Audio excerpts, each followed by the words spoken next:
When Vows Cross Paths. Part 2. The night John Bosco spoke about returning to the priesthood, sleep abandoned their home. Nnen lay facing the wall, her back stiff, her thoughts louder than any argument. John Bosco sat on the edge of the bed till dawn, rosary tangled in his fingers, whispering prayers that felt unanswered. Morning came with no resolution, only distance. Days turned into weeks. They spoke less, moved around each other like strangers afraid of breaking something already cracked.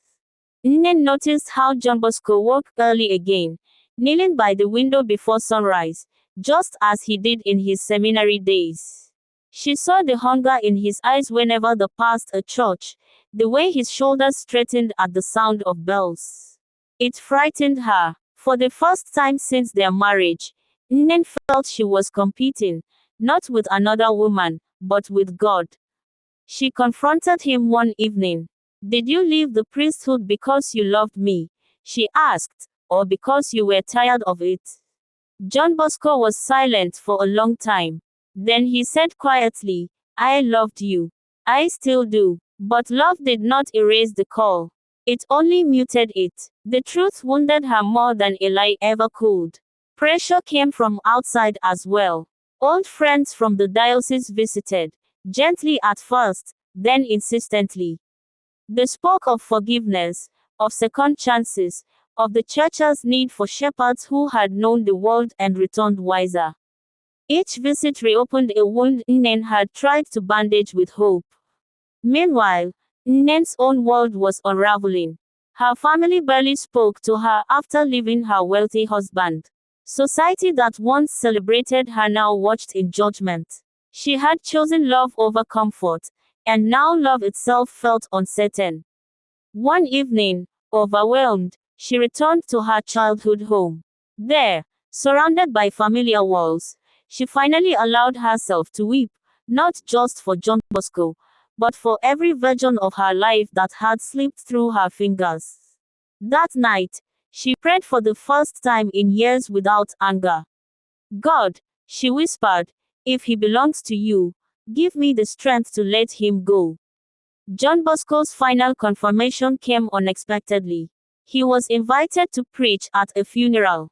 Standing before the grieving family, speaking words of hope and resurrection, something settled in his soul.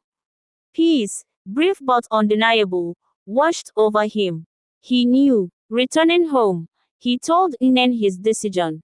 He would begin the process of returning to the priesthood, whatever it required, whatever it cost. Nnen listened without interruption. When he finished, she nodded slowly. "I won't stop you," she said. "I have already stopped you once. I won't do it again." They held each other that night, not as lovers, but as two people releasing something precious. Love had brought them together.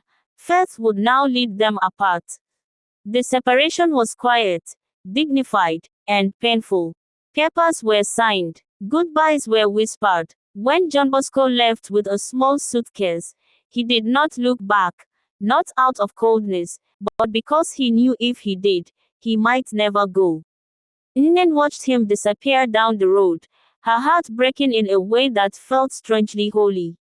Months later, John Bosco returned to the seminary, not as a young dreamer, but as a man shaped by love, loss, and truth. His vows this time were heavier, but clearer. Nnen began anew as well. She found purpose in service, working with women who had lost their voices to forced choices and broken promises. In helping them heal, she discovered her own strength. They never reunited, but they remained connected in prayer, two souls bound by a love that had transformed, not vanished.